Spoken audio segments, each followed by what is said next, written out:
Hey everybody, it's Jim here, and today's quick video is going to be all about resale. When you're purchasing a new or a used instrument, just how important is it that you'll be able to get back the majority, potentially make a profit, or hopefully not take a bath if you decide to move on from that instrument and purchase a new instrument, as well as give my thoughts on the topic and how they've actually kind of changed a bit dramatically over the course of the last few years. But I have to say, to begin with here, this video topic was taken from a comment that was posted on yesterday's video where I discussed the Momo Say Jaguar and why I'm no longer going to be purchasing really high-end American guitars for, probably ever, honestly, if I'm just being real with you guys. And I thought it was something interesting enough to kind of dive into today.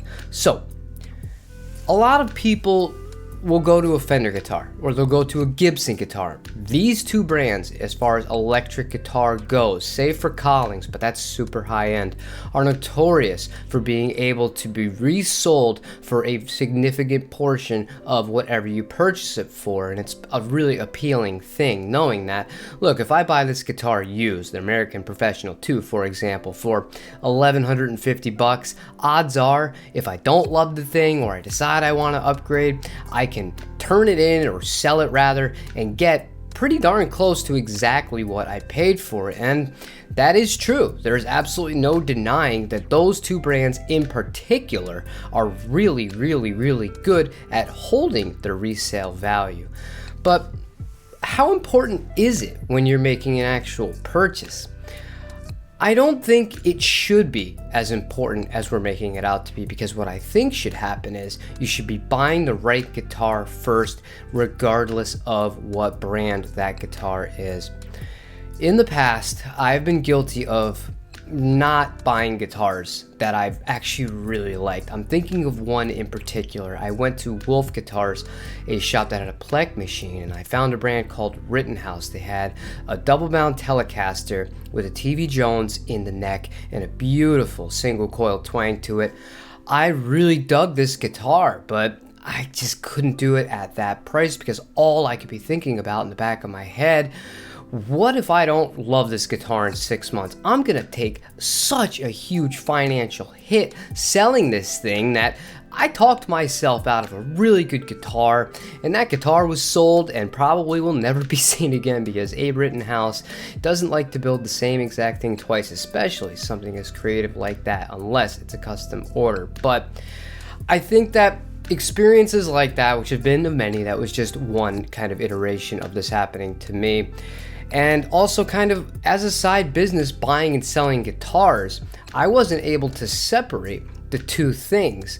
When I'm purchasing a guitar, obviously I want to buy it low and sell it high. That's the whole kind of point of this, and eventually save up enough money to purchase something that I really want for myself, to pay some bills, pay off the car, pay off the mortgage, whatever you gotta do, right? But I feel like in this kind of new age of guitar, we're so product obsessed and also so into the financial part of it that we're starting to lose ourselves as players. And my opinion clearly is, you're kind of getting the vibe here, is I don't care nearly as much about resale as I used to.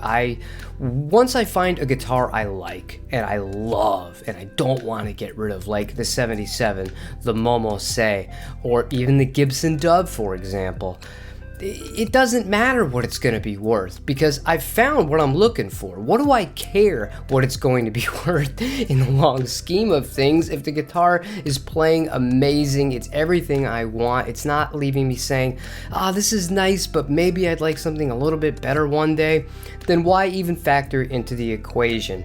And I guess my main piece of advice here, whether or not it is important to you or not, I'd like to hear about that in the comments down below, by the way, is the best thing that you can do for yourself if you're going to be purchasing a new guitar or a used guitar is play them in person first. Yes, it's nice that the majority of these online shops, they do have a really good return policy to them. It's not going to be that big of a hassle if you buy something and it's not the greatest thing, or in 3 months if you bought a guitar like I mentioned earlier, an American Professional 2 Stratocaster or something of that nature. If you want to sell it outside of the return period, yeah, you got reverb, you got all this extra things that you can sell and try and get the majority of your money back, and you'll probably be successful so long as you stick to the two brands. But you'll always have it in the back of your head, now why don't I open up reverb, let's see what's available, maybe something really good popped up used, I could sell the one I already have.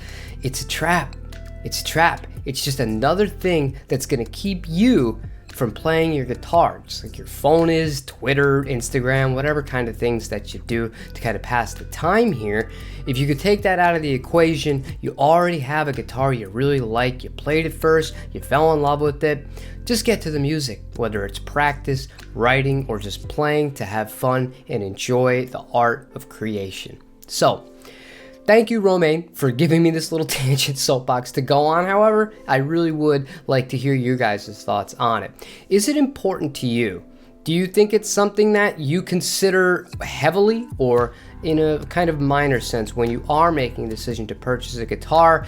And what's the most you've ever lost or made on a guitar that you purchased and ended up passing on later to somebody else? Those are always really fun comments to read. But that's all I have for you guys today. I just wanted to get this quick one out. And again, thank everybody who watched and commented on yesterday's video. I'm blown away. What a great start to the new year. And hopefully there'll be much more to come in the future.